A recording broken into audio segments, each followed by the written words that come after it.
The audio you're about to hear was recorded in Anchor. Learn more at anchor.fm. Welcome back to the Alexander Schmidt Podcast, episode 030, on conversation with Wes Schantz again. And Wes, I can't believe it. We're already to episode 30. Yeah, it's, well, you do them like every other day, so it's not that unbelievable. But yeah, it's a lot. It's a lot. A lot of spare energy. A lot of spare energy. It's like, why not record in this age of digital technology? If you have something worth saying, might as well keep it, preserve it, hone it, and, well, when necessary, change it. Right. Yeah, and then not only that, but you got, have you put all of them on YouTube now? I mean, are you caught up with that? Yeah, I've them. There might still be a few from my first ones, my shorter videos that were like 3 to 5 minutes long.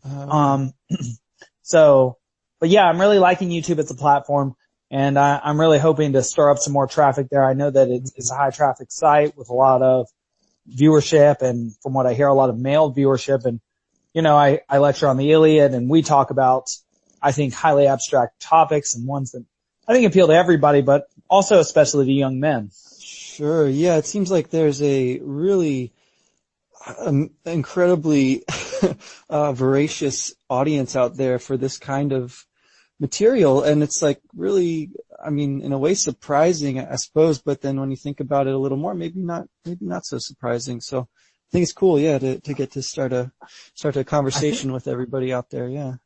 Now, I think it sort of shows the image of the positive father, of the good king, and that message that Jordan Peterson seems to be giving, and I would say echoes throughout all Western history and mythology, is one of paternal responsibility, of taking one's burden unto oneself, of taking one's cross on one's back willingly, of embracing the work in the world of thorns and bristles, and courageously striving forward. And that strikes me as tremendously heroic and the sort of image that could inspire and motivate a person to live a good life, a meaningful life. It's like it's a side of the story that clearly there's kind of been a vacuum in a way in at least in terms of the other side of the story being told much more vociferously, and historically hadn't been heard that. But so that was something that you and Sarah talked about. I got a chance to listen to your conversation today. Was the differences, right? The differences between teaching a classroom full of boys, and a mixed group of kids, and so did you have more thoughts about that? Or have you been? I've sort of been spinning a thread on that. Yeah, I sort of spun a thread on that. I'm glad you asked me about it, because I was just wondering if her claim's correct, and I'll check the literature from the constructivist perspective and John Piaget. I'll also see what Erickson has to say on the issue, and I'll report back on this. But she claimed, and she claimed from experience, from 10 years of teaching, she's a 10-year teacher, that boys are just at a different place developmentally than girls are. And I'd say, I'm in a mixed classroom and I've been doing it for 5 years. I would say absolutely true. And so at 14, when they enter high school, that's when we start measuring them in a more terminal way, in a way leading towards their future, where it really matters. That's when their permanent record really kicks in, because colleges will be looking at that transcript.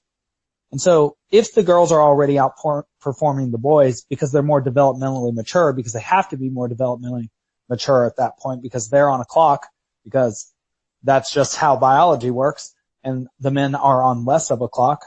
So the women enter high school more prepared, and then they're more successful. And Jordan B. Peterson is the one from whom I take this research. I'll find the exact papers and get it back to them, but the women are outperforming the men on the high school level, and then at the college level, and then at the career level at a substantial rate, which makes perfect sense, I would say, if from the developmental perspective you buy that girls mature quicker than boys, because then it creates a positive feedback loop. That's something we've been talking about here.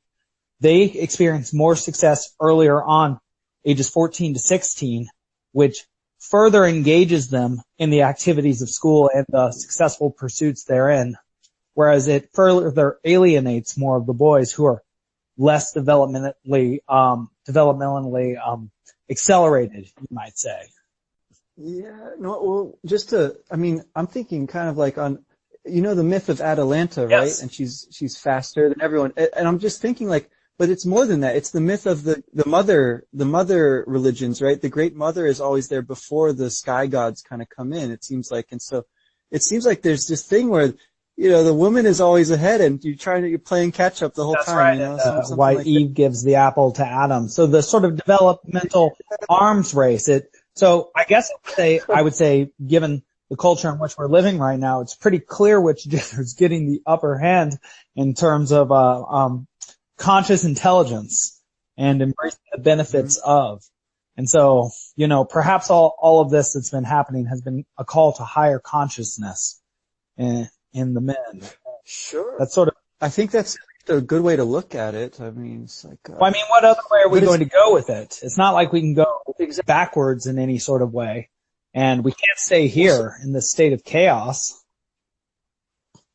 Yeah, I guess.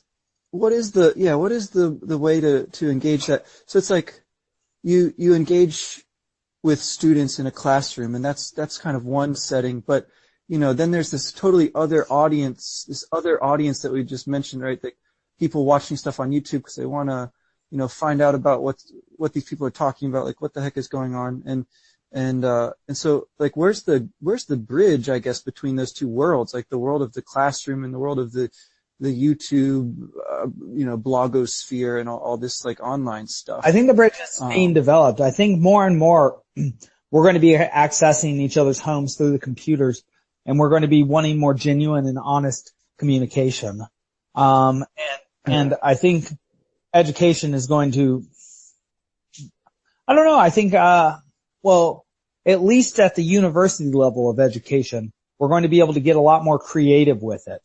And using digital media, and we'll be able to connect more people in more places in more interesting ways. I mean, just to your question, it seems sort of like that's what we're doing. It strikes me as that's true, but it's like the first thing you want to do when you start like listening to this stuff is like, well, I want to make one like that too. Yeah. It's like, I want to put one out there and get involved in this conversation. So it's really interesting. Yeah, this is how we speak up. Yeah. This is our rallying cry. We're not simply protest. We're not just voices lending our voice in a roar-like way, like animals. We're creatures seeking disquisition. We're seeking discourse. We're seeking to share real information with each other, and we seem to be really longing for it. And the fact that we'll do so publicly and raise our voices in that way, it sort of shows you that this is a chaotic time. People are speaking up. People don't always speak up in this way. It's interesting. I think a lot of people.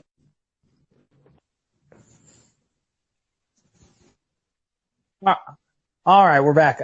So I was saying a lot of people misinterpret. What was it that I was saying exactly, Wes? I'm sorry. I was looking into the future just a little bit, and so I lost my. When I dropped from whatever you were saying, it was about this being a chaotic time. Yes. Being that people are reaching out in this new way, right? So people are speaking up, and I think our initial instinct is to misjudge the situation and think that this is an egocentric time when people want to speak up when they have less to say. And I would say, no, the fact that people are willing to speak up and to say things on, say, Twitter or on YouTube and to risk having, thousands of trolls come after them is indication of the fact that people feel like they have something to say regardless of, how skillful they say it. People are popping their heads up. Well, yeah, exactly. That's kind of I guess it's a pro and a con in different respects, where there isn't really a gatekeeper so much, and there's not really like a rule or set of rules for the discourse, right? You don't have to speak in a polite fashion. You don't have to, eschew swearing. You don't have to cite your sources. And so it's sort of like a crowd of people that's just like able, well, I don't know, maybe it's like the School of Athens that you chose for the YouTube, right? Background. It's just a really, really, it's a vast marketplace where, certain voices become listened to and sort of create a space around them within which there's a kind of, inside jokes. Like, I was trying to imagine, like, what is it like for somebody to just, like, hear us talking about lobsters all of a sudden? What the heck are they talking about? Right? But it's within this kind of little bubble that's created. And then Right. people sort of self-select it to an extent. And so there's a danger to that, but also, and then it also makes it a little bit faster to get a point across as well. So I don't know. It's just interesting all around. I don't know quite what to make of it, but I think I'd like to, pick up on what is it about that kind of world that makes for more of a male presence? Like, what is it? Is it the competition? Like, I'm not sure how to take that. Well, the YouTube world? Yeah. Well, right. the congregating in that sort of way strikes me as a sort of masculine endeavor based on sort of, the sort of masculine endeavors that we've often seen in the past. So just from an anthropological, angle, like groups of hunting men and how, say, I play ultimate frisbee and it's basically running through the field in order to achieve a goal. We're basically like wolves in the pack, and we have a lot of nonverbal communication, and we're getting out a lot of aggression, and it's a very animal sort of thing, well coordinated, but people can't even tell you the rules. They just play by them. And so it tells you something about what we're doing. And so men like to congregate in that sort of way. And YouTube strikes me, especially with people speaking up, as like sort of a men's club. And I don't mean that in any way in a bad way. I mean like a gentleman's club where men go to get all their thoughts out so they don't drive everybody around them crazy.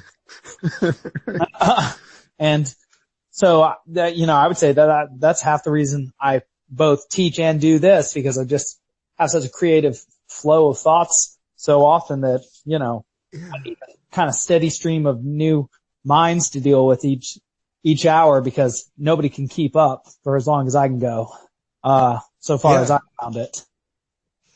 No, it's, I think you're clearly at the extreme of that kind of creative output. And I guess, well, it seems like there's now sort of an audience for that, which wasn't, maybe as accessible before. And it's funny because Peterson and Jung talk about the self. They talk about, the conscious you, that makes the choices and likes ice cream and likes to go, to get chocolate every now and then or whatever. Well, but there's also sort of an unconscious self from the being below, from the lower parts of the brain that actually have a lot more control over you than you do, right? Because they run all your unconscious processes, like, pumping your heart, for example. You don't run that at all, or your lungs, or your liver, or all the important parts, right? And so that aspect of you, the Jungian suggests, has a sort of personality that's far more powerful than your personality, but is not as articulated as yours is. And you were talking about bubbles. And so it expresses itself to you through emotions and pains in the body, and through imaginary images and through dreams. And people can say, oh, I think that's ridiculous. And I can say, oh yeah, well, look at all the stories you spend your whole life looking at that make no sense, yet you think they make perfect sense. Why? Because you spend your whole time trying to interpret what your body and what your being is telling to you. You're like, why do I have this headache? Who are you asking? Obviously yourself. Things like that. And so it happens all the time. People get caught up on the language because, I don't know, people haven't considered these ideas in a deep enough way. And people that are supposed to be teaching them are not, so we have to do that. And so, the idea is that these parts of the brain attempt to guide us through these images, and they've sent up these collective images so much that we've codified them into stories, and often hero stories. And the claim by Jung and Peterson is that the Christian story of Christ is the ultimate agglomeration, not only of the images that created hero, but of the stories of heroes that are the collected images of all their people. And it is therefore the ultimate hero image, and thus the ultimate path of life that is generated by the deepest parts of our brains, and thus the most immortal parts of our being. Right. And I guess, is it correct that I've heard it characterized that he's in a way responding to the same kind of crisis that Nietzsche in his time was diagnosing, this kind of crisis of faith. And I guess I'm curious about, well, America is a relatively, religious country. It's like one of the more religious, countries in the developed world. So I'm curious, like what, I don't know quite how to ask the question, but like, if there is such an articulated form of this story, then this new kind of chaos or breakdown is something a little different, right? And I guess, I don't know, what do you think about how it does seem that we're in the desert of the real?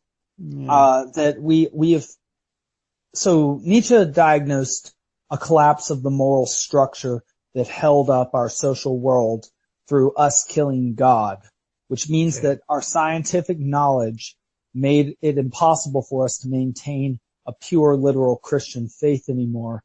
And in thus undermining the Christian faith, it undermined all our ways of life, because our ways of life were predicated on a Christian morality. He said it would just take people time because, of course, he was a genius and he could see that this was already true.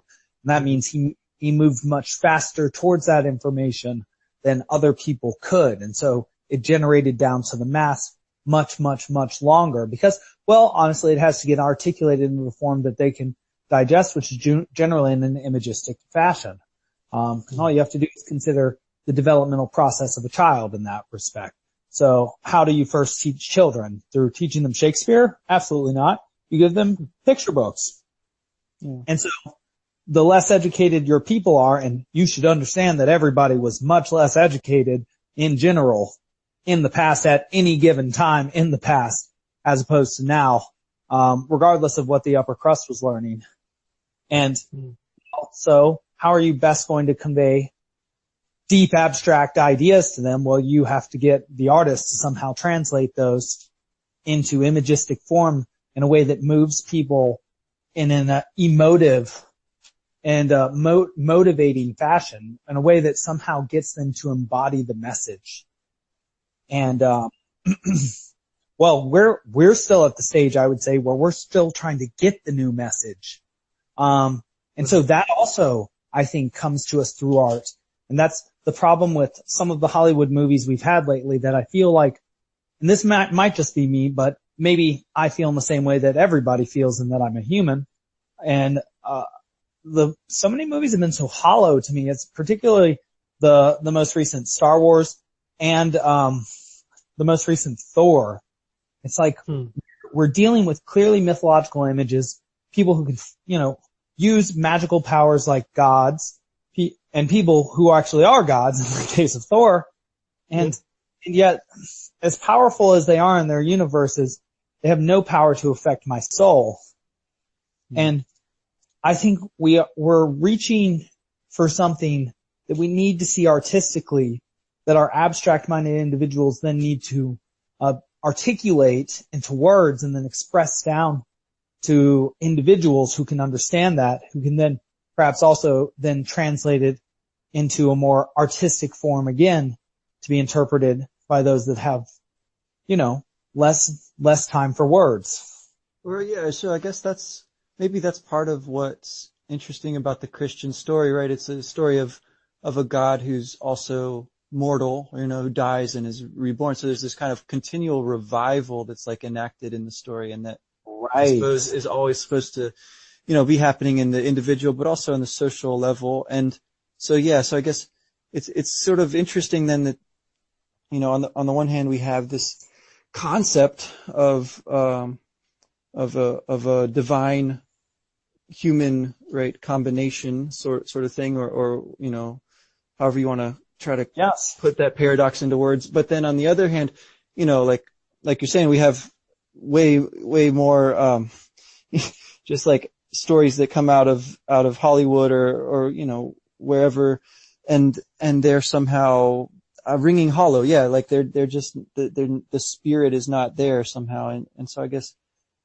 is the thing then a matter of like trying to, is it a matter of trying to articulate something? Is it a matter of trying to create something? Or is it like there's something that's just like not being said, which needs to be I have a theory.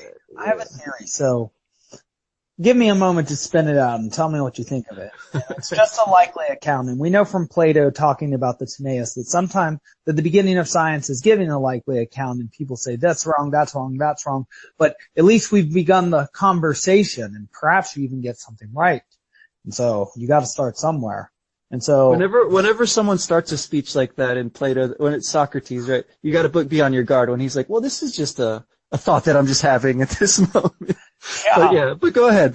Yeah, let's see it. I'm even forgetting my thought right now, just forgiving all that précis. That's my own pride getting at me, I suppose. Always causes me some humility. What was I responding to? Just one more time so I can actually give you my thought. I was trying to ask, okay, so there's like three options maybe. What we're looking at is like, is it a matter of articulating something that we kind of have a vague notion of? Is it a matter of creating an image to kind of get vague notion? Or is it the thing that we're not saying? And so maybe that's... So I think we as a nation are predicated on an exploratory notion, because the people, and this is a very general, so it's a likely account, so just go with it for now and we can pick it apart later.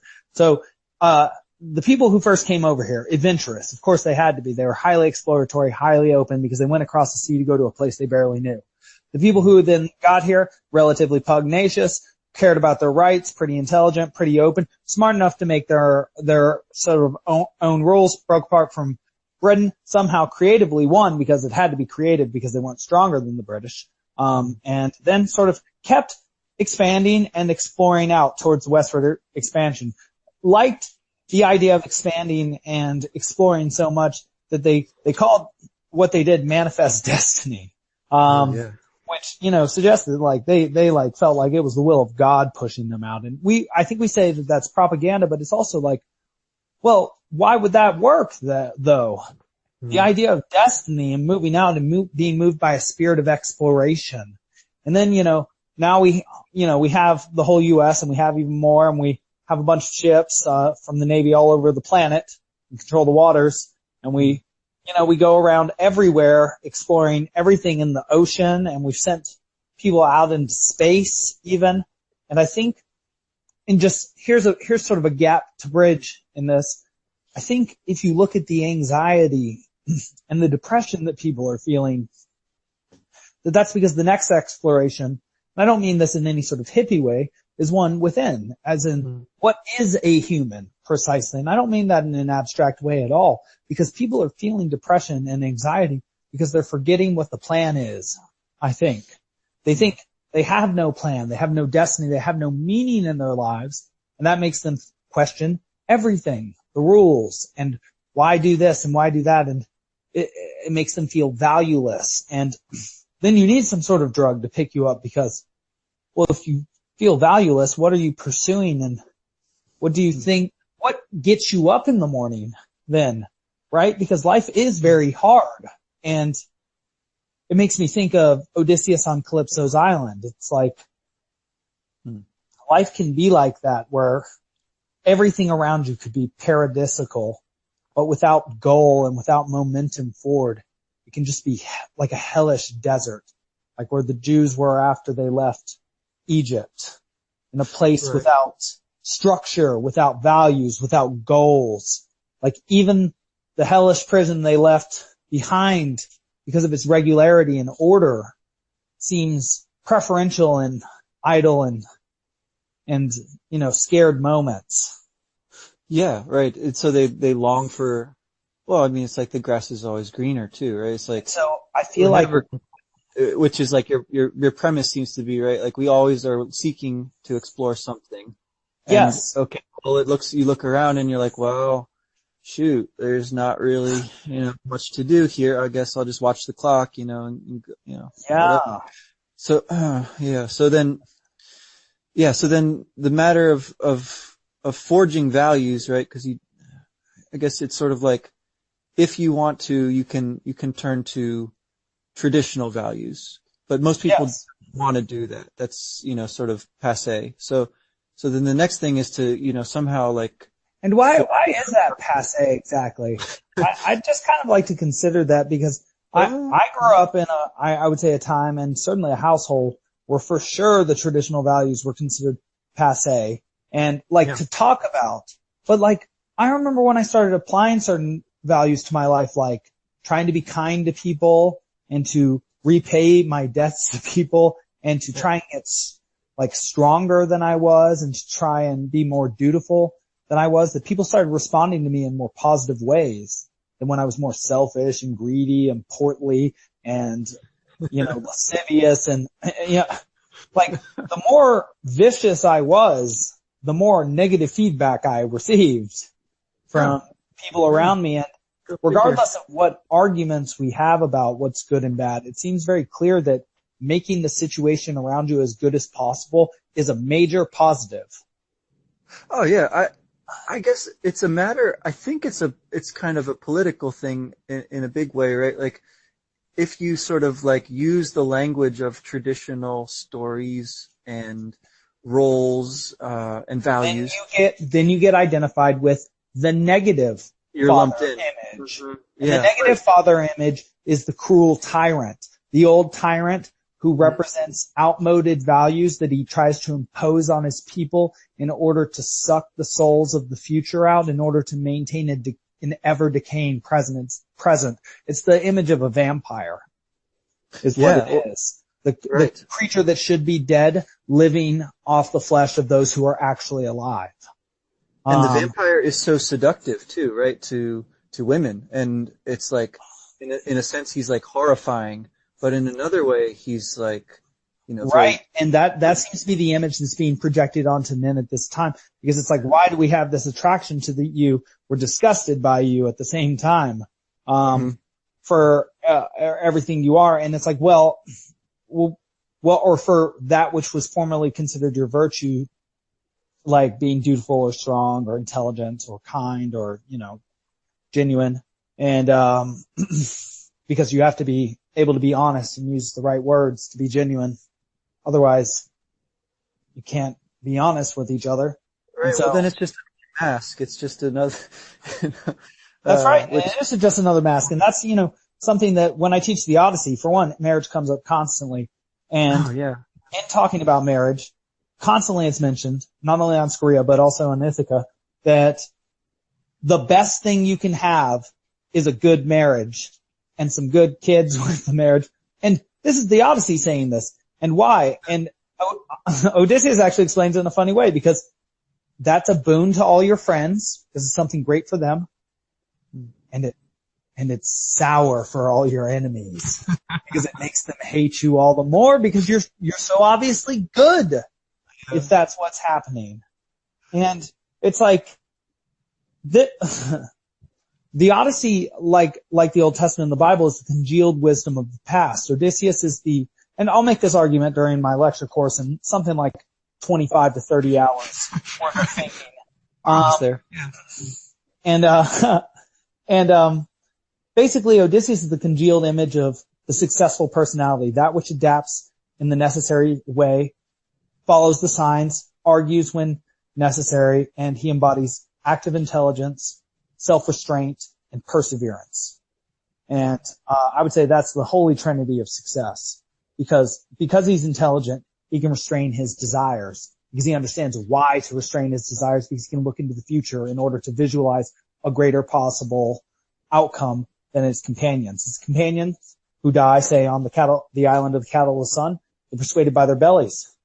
They can't see a better possible outcome than not being hungry anymore. Odysseus not only survives that, but then 10 more days on the water. And then seeing Scylla and Charybdis again. He's so much further than they are because his goal is so much further ahead of them. And that's such a powerful, because with having further goals, you develop self-restraint and perseverance because you have a reason to develop those in the pursuit of the further and therefore called higher goals. The incentive reward system sort of goals that grew out of the consumatory reward. And in fact, that's why at the earliest circles of hell, there's lust and gluttony, because those are just pure consumatory systems.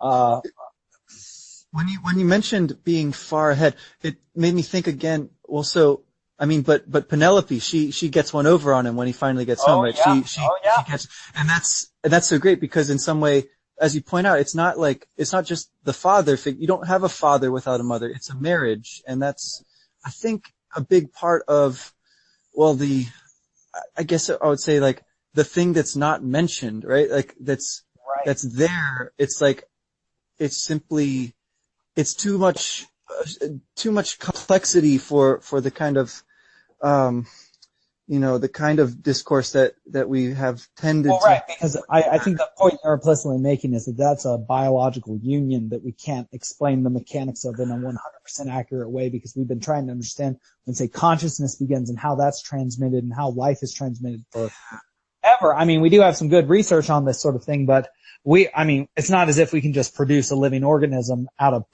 something, from a machine.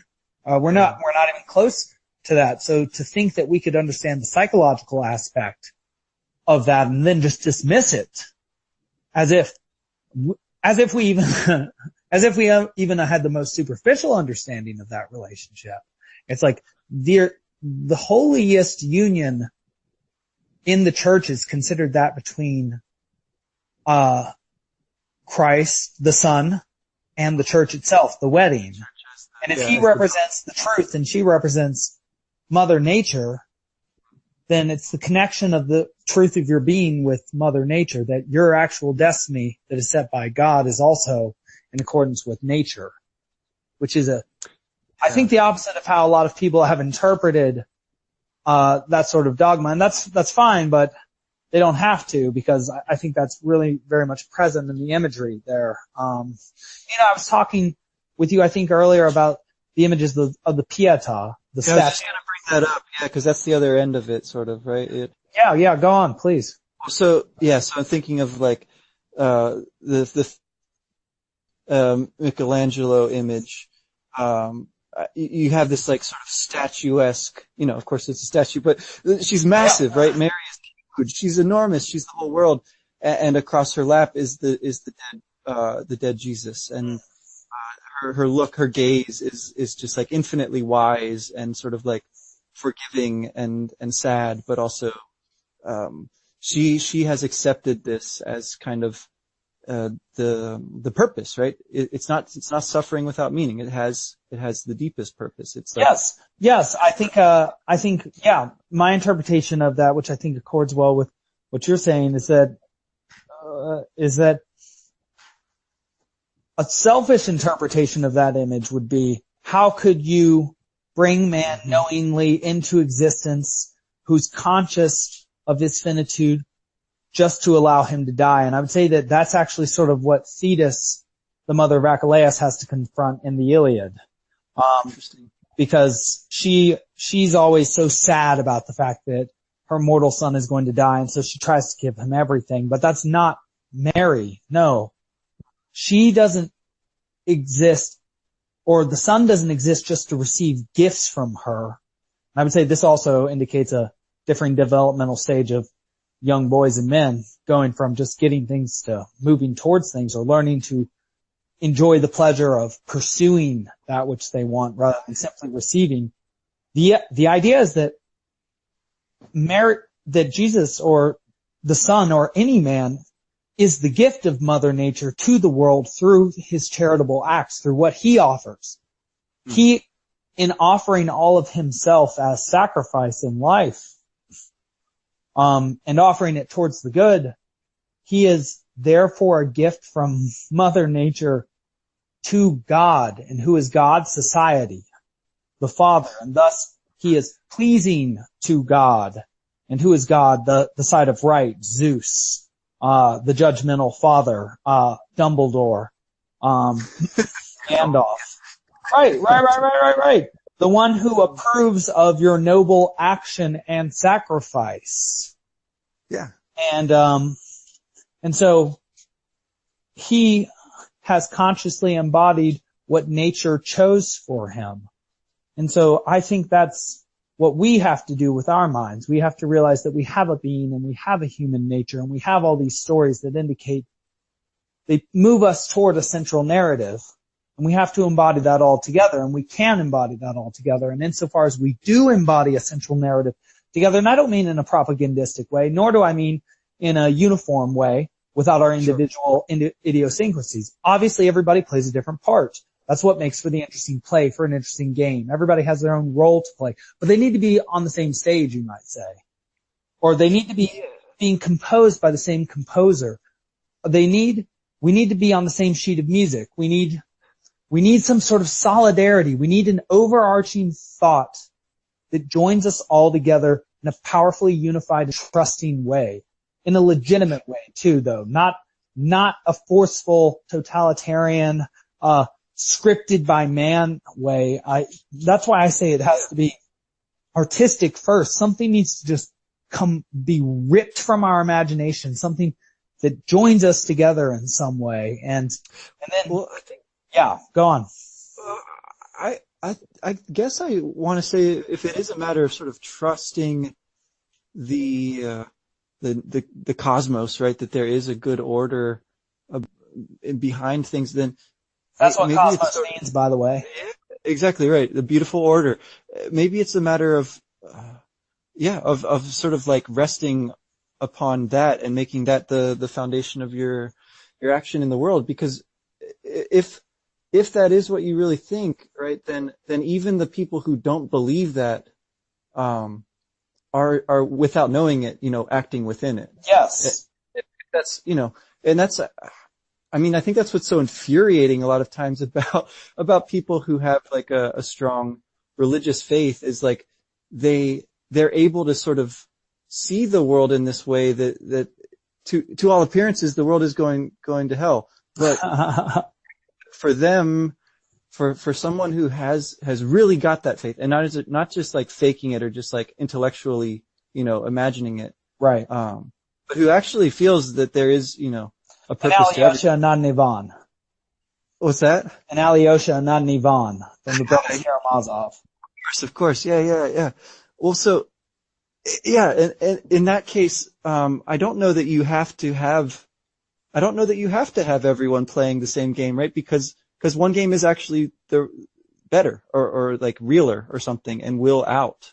And it seems like, if that is the case, then, in the scheme of things, each kind of attempt to say, God is dead is inevitably going to be met with a rejoinder by a person of the stature of Jung, who's able to give a fuller picture. A light bringer. Someone, I was listening to a lecture about Jung by Peterson today in his 2014 personality course on YouTube. And, that's the first image of the Lion King, of a dawning of the sun. And he uses the Lion King to explain Jungian archetypal thought, which the Lion King is based on some unconscious, but some consciously placed in there, which makes it, in the opinion of Peterson, a little bit lesser because it's not as unique in artistic production, because he suggests that, like I'm suggesting, that art comes from nature, and that is pleasing to God, and that in the Dante sort of formulation of God being the father of nature, which is the father of art, and that it is our human nature to produce art from our own imaginations and for its own purpose, not simply to please, how it is not necessarily for us to criticize the art that we produce as artists.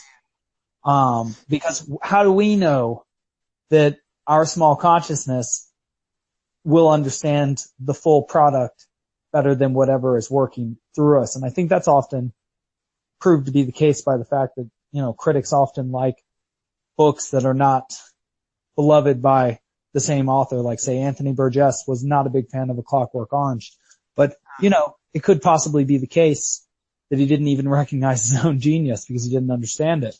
And that's something Nietzsche actually explicitly claims, that the person who criticizes his art is different from the artist himself. And I would say that's certainly true. Because one is an expression of nature through man, and one is just the conscious expression of a limited man. Right, rationalizing after the fact. Right, post facto explanations of whatever quality depending on their intellect. And, if they're a highly creative individual, they may be very and highly intelligent, but that doesn't necessarily translate its way into verbal fluency, though it may. And that doesn't mean that they'll also have the level of analysis that we expect as a culture from, say, like the people who are professional critics of whatever sort of art it happens to be. Those people seem to be able to articulate thoughts extremely well, whereas an artist might not, because that's not their forte. That's not their skill. Right. So part of it seems to be a matter of like find your strengths, like have confidence in that, pursue that and trust in it. But part of it is a matter too of, it seems like there's certain things that just like, there's blows that hit people that are just like so, like you were talking about earlier, right? This amount of depression and suffering, and psychological issues. Right? Yeah, and I think it comes from, so I'm not suggesting that we can't all have different games that we're playing, and obviously we all have different ones. And when I say game, I don't mean like sort of manipulative small game or something like that. I mean, bounded structures in which we live, in which we cooperate and compete. So like our careers, our families, because of course siblings and things like that, and even I'm told sometimes with spouses, for the good and the ill. But any sort of structure you enter into that has a bounded set of rules that allow you to be creative in some way. So whether you're a tennis player, whether you're an artist, whether you go to cooking classes, all the things you do are little games. And so, but in order to be a nation, which is of course a giant abstraction based, which is a bigger version of state, which is a bigger version of county, which is a bigger version of city, which is a bigger version of family or group of families, like tribe, clan, down to family. There needs to be something that joins it together. And with us, it's not language, race, religion, or ethnicity. And so it has to be something it has to be something more abstract, a thought, a conceptualization, a plan.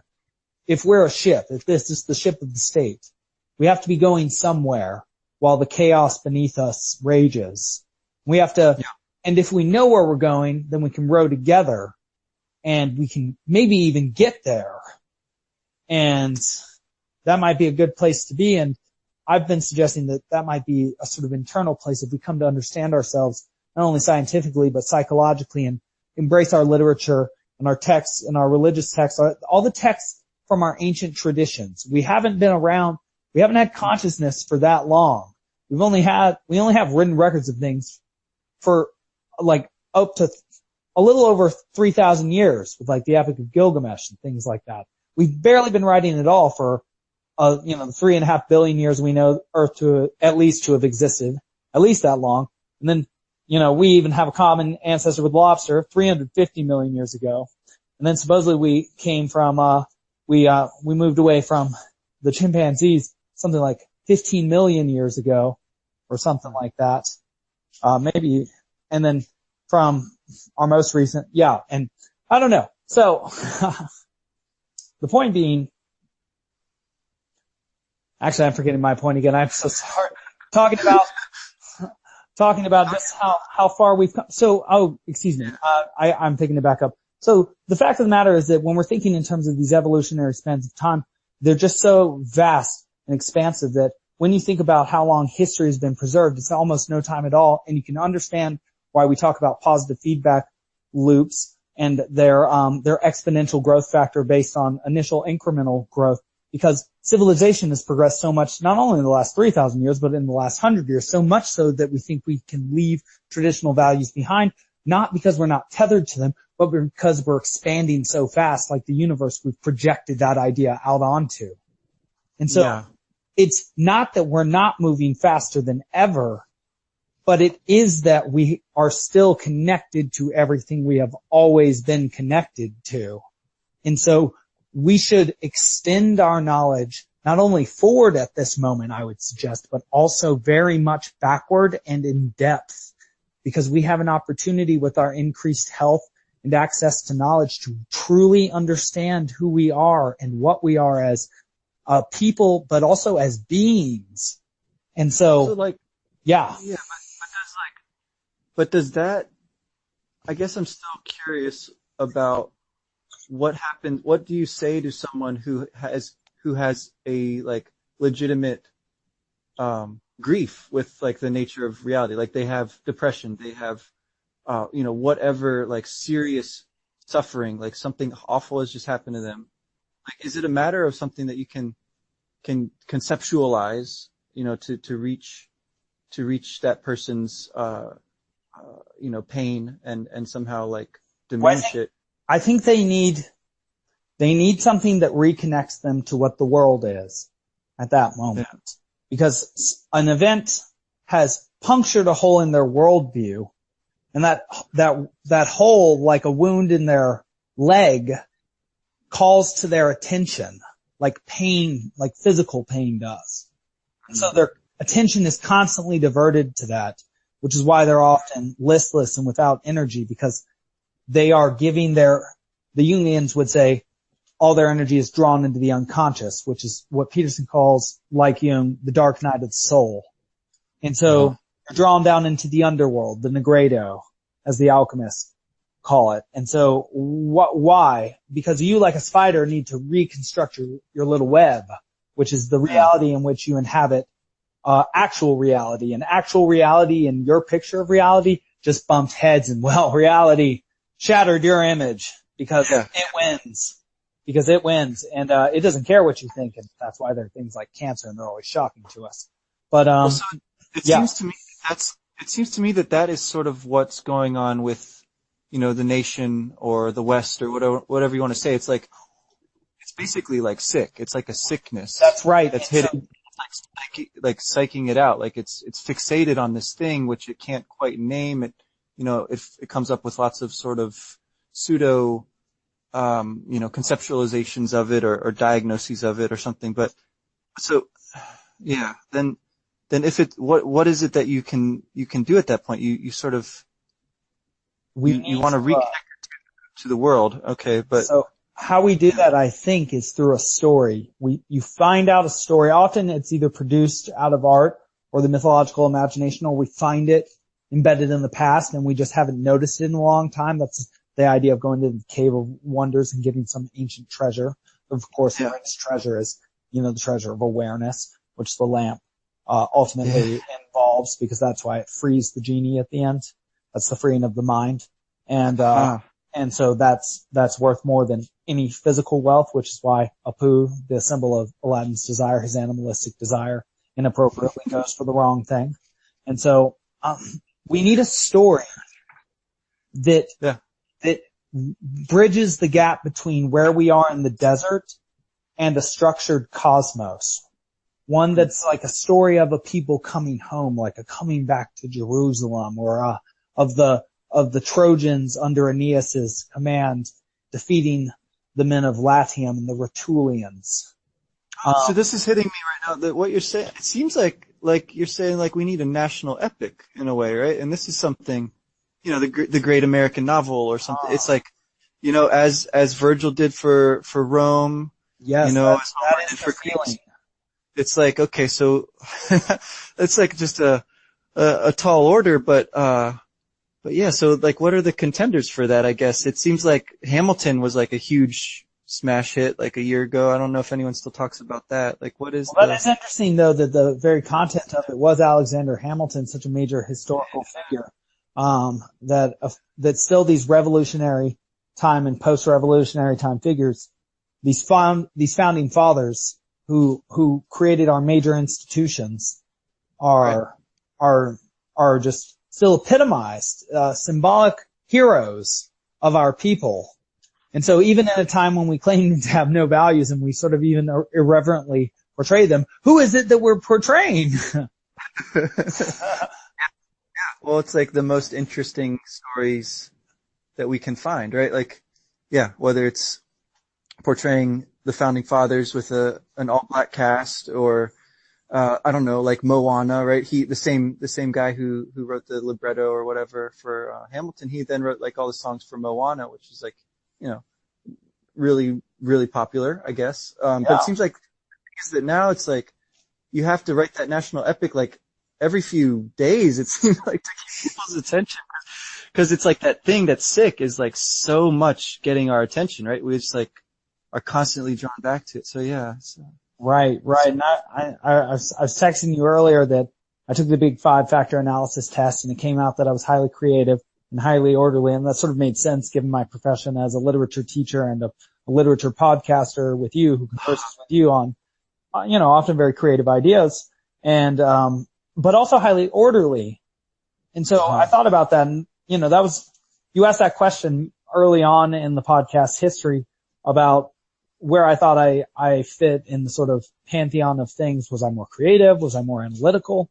I thought about that, and I thought about that today just a little bit. It just sort of came to me in my stream, and I was like, well, I think what it is I am creative, and that, and the big 5 suggests I'm pretty creative, on there, but I'm also highly orderly, which suggests that I can be logical as well, and I can sort of even pick out and order my own ideas, and that as a teacher, that is actually often what I am forced to do, because I can't just generate ideas. I have to present them in a digestible fashion and an articulated fashion, because not only does it need to make sense what I'm saying if I want to reach the kids, I want to teach them how to make sense too. So I'm also teaching them how to articulate themselves.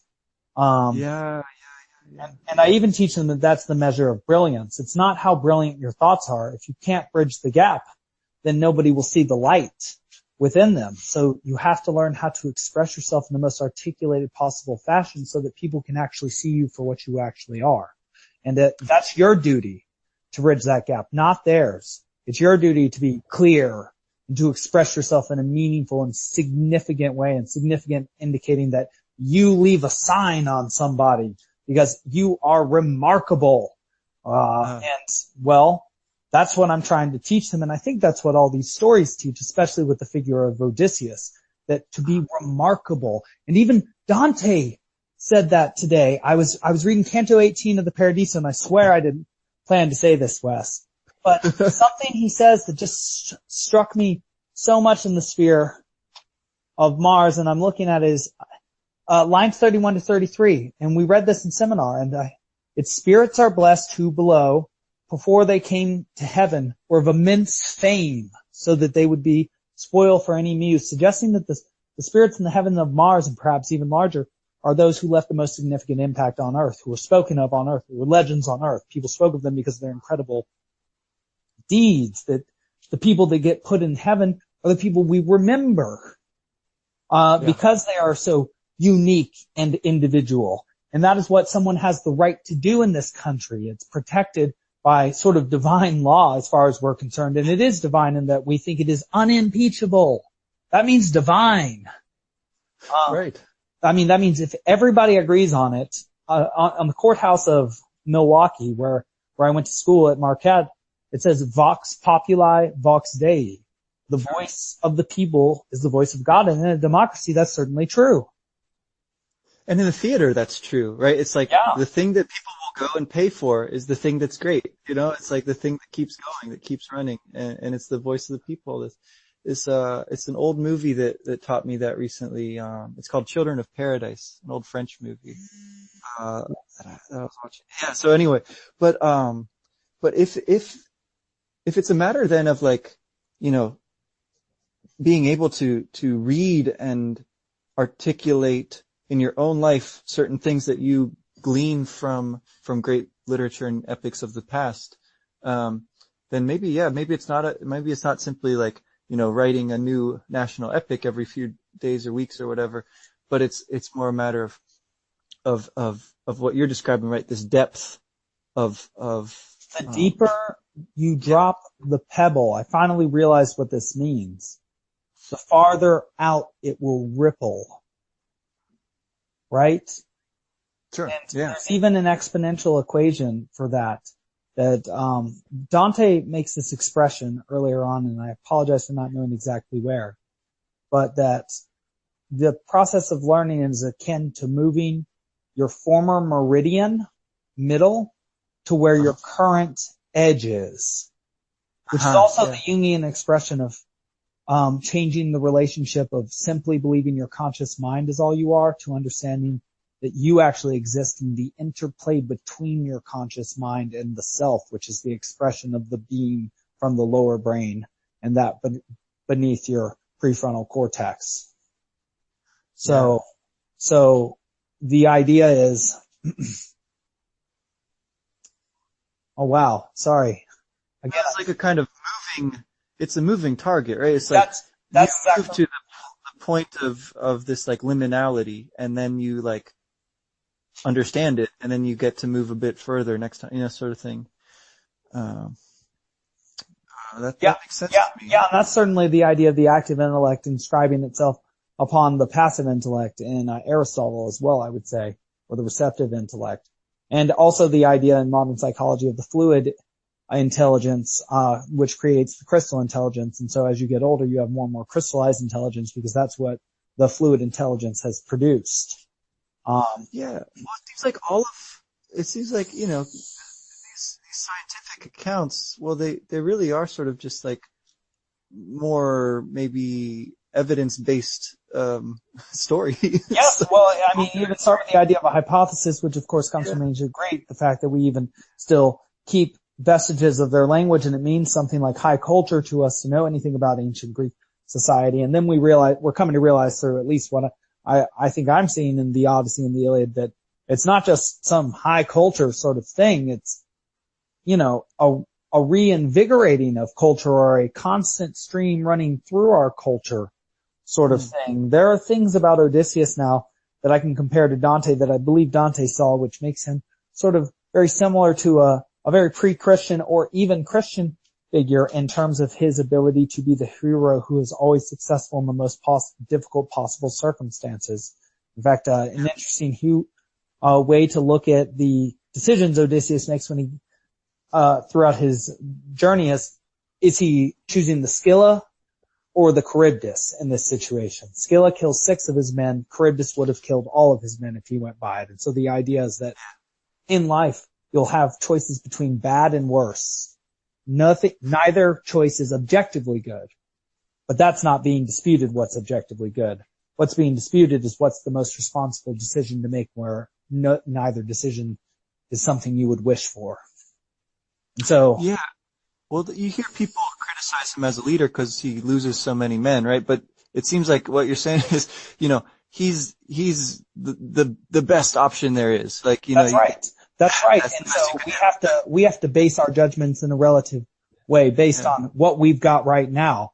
Moses is perfect for his people because he is the leader of the people at that moment who has the most wisdom. They can compare him to an ideal as much as they want, that doesn't exist. Well, that's actually interesting.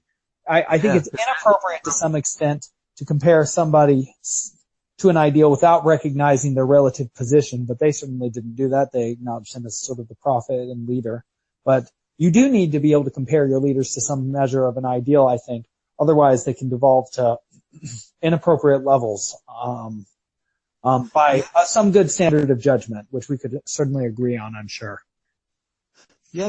Well, it's like, it seems like there's a problem where, the leader must have a certain amount of vision of some kind of ideal, but on the other hand, it has to be, based on some kind of evidence. It's actually practical. Right. You need Zazu from The Lion King. You need Horus. You need the eye on the back of the dollar bill. You need the Odysseus moving around and getting the vibe and understanding what the situation needs. And well, it's actually unclear to me that that's ever going to come simply from the political level. I think it's always going to come from the artistic level, because the most creative, open people are going to be the artists, the people producing things. And so they're going to produce some sort of alchemy that is a combination of what their being, what their nature sends through them, through their imaginations and emotions, and how they embody it through dance and literature and painting and movies, even at this point, and music too, especially. And then we're going to have to sort of interpret it. It's interesting. So like, even if I were to, I like all sorts of music, and I only just recently found out from Peterson that creative people like weird music, and so that explains so much from my life. But one sort of music that's like the dubstep that's come out and the techno it's based on, it's interesting if you think about that symbolically, because it, and even the notion of Silicon Valley, is that we seem to be attempting to go beyond our nature, beyond our human limit, and that we wish to create sort of a silicon new nature, which is sort of pure mind without the sort of barbaric instinctual creature beneath it. But I think the problem with that and what we forget, and because I think a lot of young humans believe themselves minds that sort of have this inconvenient body that they don't really believe in so much, rather than vice versa, which is actually clearly been shown by Piaget's work on how your mind develops, and, you know, why it can just disappear when you just kind of hit your head a little bit. Well, the problem is that if we were to give up our bodies in that way, well, our mind is developed in order to adapt us to this world. And so our body is an extension of the tool which adapts itself in this world. And so we would have no purpose as a purely silicon being. We would have no real environment to adapt. That would be us freed from the environment. But the reason we have an environment is in order to have a structured, rule-based place in order to compete and cooperate. It's the ultimate game room, you might say. We don't need a game room without that constraint, because that's a dead, inert world. See, that's the thing. It's like when you mentioned the pebble, to go back to that image. Yes. So yes. Thank you. Talking about Dante, what I thought of was Lucifer.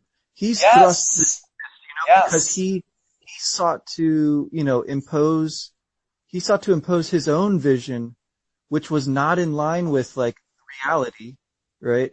And right. so he's cast down, and he's cast down as deep as you can go, right? He defines depth. Yeah, depending on which Lucifer you pick. Milton's, I would say, there's strong evidence that the reason that he gets so upset is that with the coming of the Son, he realizes he's not God because it's an act that he did not will. And so he stands resentfully to the side because he's been reminded that he doesn't make everything happen. And I would say that that's sort of like how the minor trauma of the resentful begins, right? Like Achilles. It's like something goes against his will. He didn't think that was possible because he thought he was a god, and now he's resentful and he's not. And so he refuses to fight. Now he even asks the gods to punish the person who took something from him. And so, I would say that's exactly what resentment is, and that, Lucifer, at least Milton's Lucifer, is very much an Achillean figure of pride and resentment.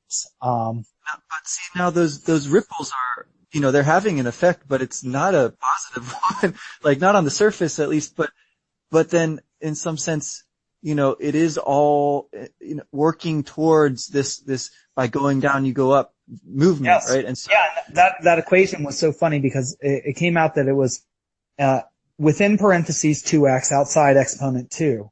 And so the equation comes out to then,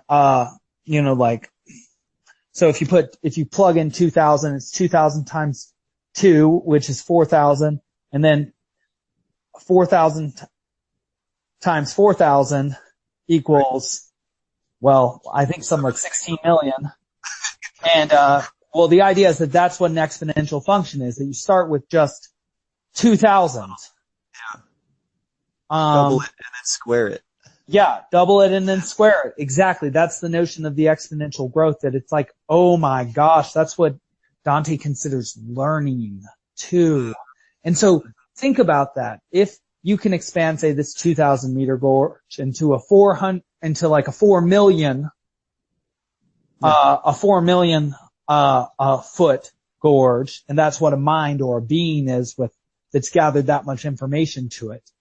It's like, Peterson describes how Nietzsche, since he was so sick, would have to think for weeks and weeks and try and distill down in an alchemical fashion all the information from his mind into one sentence. And in fact, he made a claim that he could say in one sentence what others could say in an entire book, and then Peterson, recounting this, will laugh and say, and then he added in, actually, he could say more. And so the idea behind that is that he had such depth of wisdom that even a sentence that he could construct even just a sentence in such an articulated format that it had to be interpreted at that level of analysis because it was so rich with information that it indicated the depth from which it came. And so when you will become a master, for example, which probably means some oceanic level wisdom from engulfing all the perspectives around you, and thus a capacity to articulate and represent them in an embodied and verbal linguistic form. Everything a master says and everything a master can think about, he or she can think about at the depth that he or she has reached, and thus extend that depth through the increased information. And so the master you want to be around, or listen to somebody like a Jung or a Peterson, and you get addicted to this sort of thinking and speaking because they are actually pushing forward the cutting edge of information gathering, of knowledge and the ability to express it, because the ability to express and articulate the reality around us is both what creates it and what enables us to maneuver within it effectively. When we make ourselves understood to each other, we make the world around us better understood, because our environment is a social environment. So we have to be able to communicate. And so we are hungry to communicate in a genuine fashion so that we can understand what the hell is happening around us. Yeah, and then it's like, that makes sense, and it's like, it's clear, I guess, why students in a classroom then would prefer to be on YouTube or whatever thing they're on their phones, rather than, be present there, if they don't feel like, you're actually doing something where something's really at stake. Right. It has to on the matter. other hand, how engaged they can be, if the thing you're doing does, have some importance to it, like in the classrooms that you and Sarah teach in, and, that I've had some experience in too. And I don't know, it's like, it makes me think, the system isn't really broken. It's just a matter of we need to reconceptualize. We need a larger narrative in which to house and embody our actions, to bring meaning to our everyday toils. And it needs to be better than, hey, we can think of a new drug. Okay, we've tried this. It's not a very good narrative. We don't like it very much because there's nothing noble in it. You can just pop in a pill and you're good. That's just, what kind of story is that? That's like the Quaker oatmeal, instant version of everything. And we've learned the instant version of everything, but what does that suck out? The soul of every endeavor. So, and I can say this from personal experience, drinking Starbucks via individual packets of coffee. I'm not saying I don't like them, but I am saying that creating coffee by just microwaving it, for one, I put this ground stuff into water that I then microwave. I don't even stove, boil the water, and then I have it within a minute, and it's fine. It's not great, but it's fine.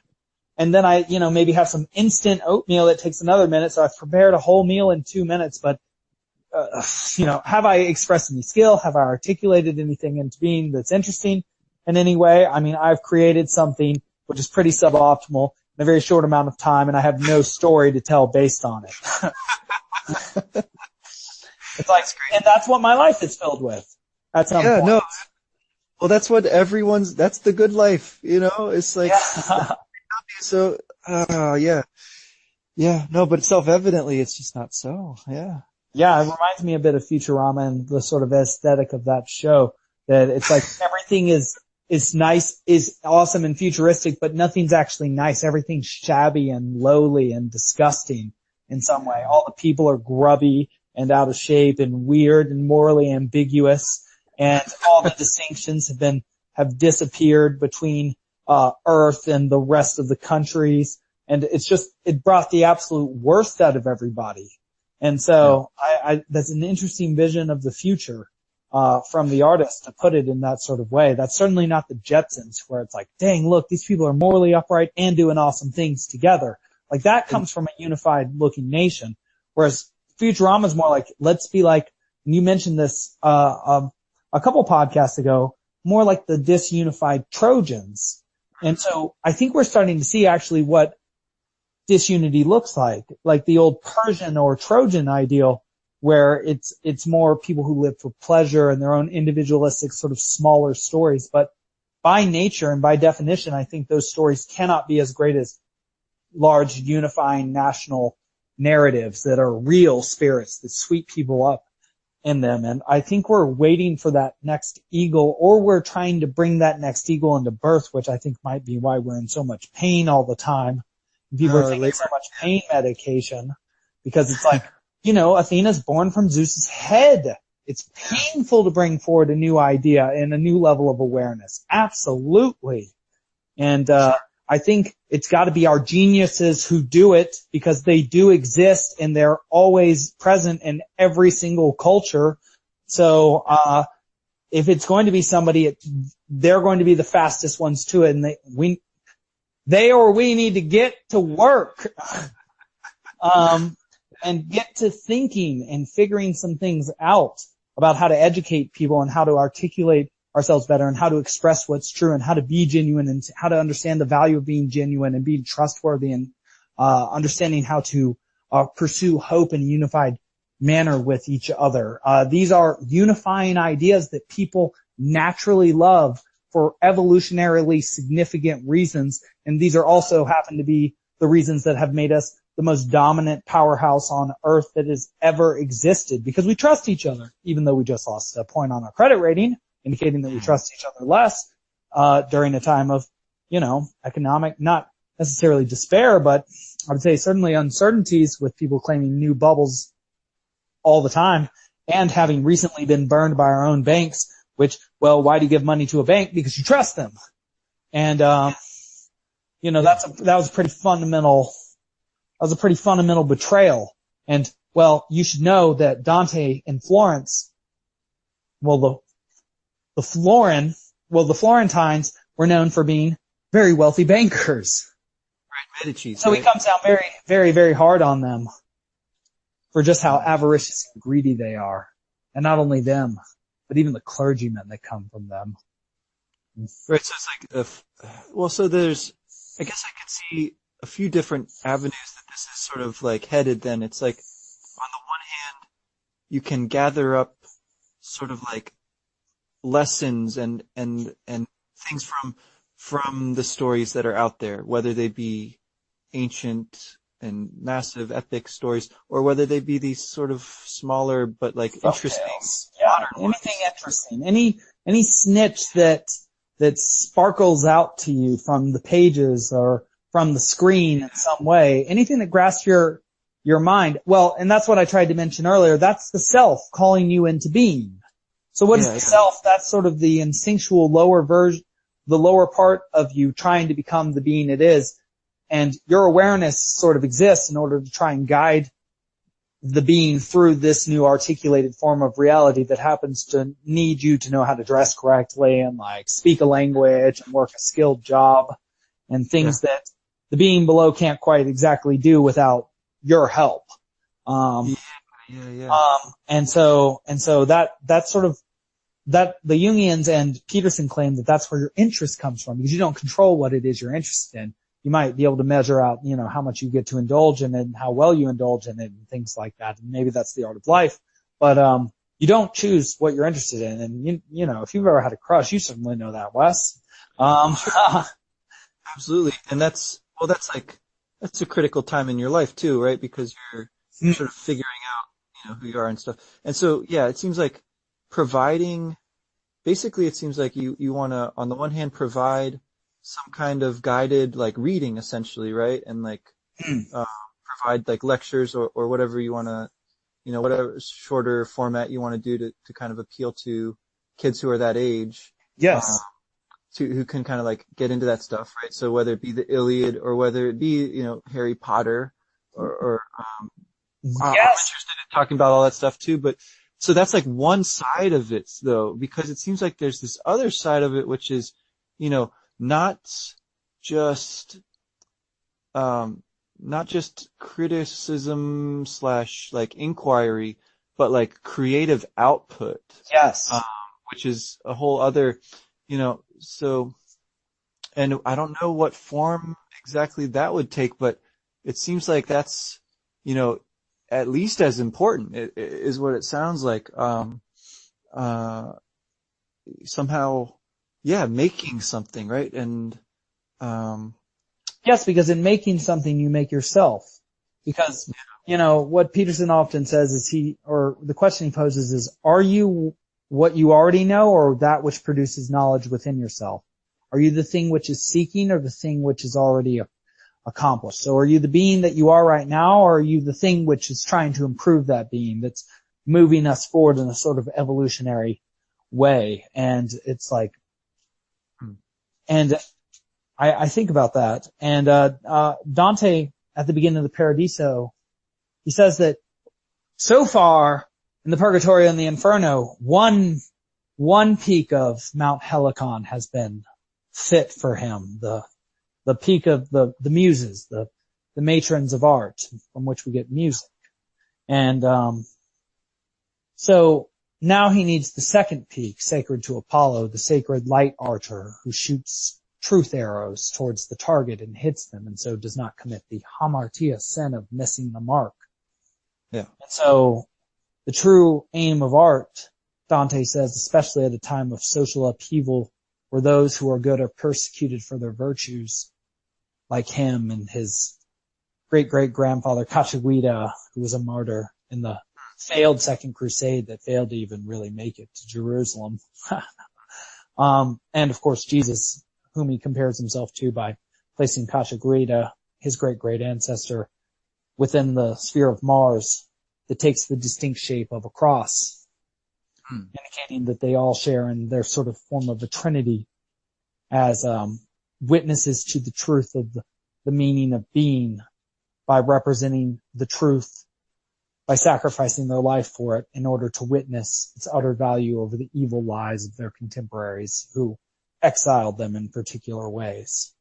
So actually taking that idea of exile, well, I know it's sort of late, Wes, and I wanted to talk a little bit about what happened in Florida yesterday, but it might be more appropriate to talk about that tomorrow. We've been going on for some time here. What do you think? Oh yeah, I can see that that would be worth making some time for. So yeah, let's make that a separate conversation for tomorrow. Yeah, a continuation tomorrow then. Yeah. Because I'm starting to run out of steam. I feel like, even though I was starting to ramp up a little bit, it's sort of like, old Parmenides and the Parmenides by Plato where young Socrates is trying to get him to speak, even though Zeno's just given the speech. Socrates knows who has the true wisdom. He goes up to Zeno and he's like, I saw through your entire speech and I saw that you were actually agreeing with your master, which is interesting because I often think that was the game that Aristotle and Plato played, which is what gets me in trouble whenever somebody's asking me for, the sort of artificially imposed natural distinction between them. Well, Aristotle believed in the form and matter and Plato didn't. It's like, that's all such nonsense. It's like, how they express their ideas were different. Ernst Cassirer, I think, took care of this very nicely, as well as Al-Farabi. But, in any case, well, it's been a fine conversation with you, Wes, and, I'm really loving this, and I'm glad that you enjoyed hearing Sarah's thoughts, and I really wanted to talk about Harry Potter, and I want to bring up the fact that you're doing that camp this summer, which I'm very excited, about you doing as well. Absolutely. Yeah, I think there's obviously a lot more to say about these things, so we can delve into them next time. All right. Well, wonderful. And I'll just say our outro and then I guess we can go. Thank you. This has been the Alexander Schmidt Podcast, episode 30, celebratory 30. And, Mr. Wes Schantz was with us again. And, please share, please like, and, please comment. Please call in anytime. You can ask a question for me, a question for Wes. I think we're looking to do about as much talking as people will listen to, maybe even more. So, see you next time. Take care.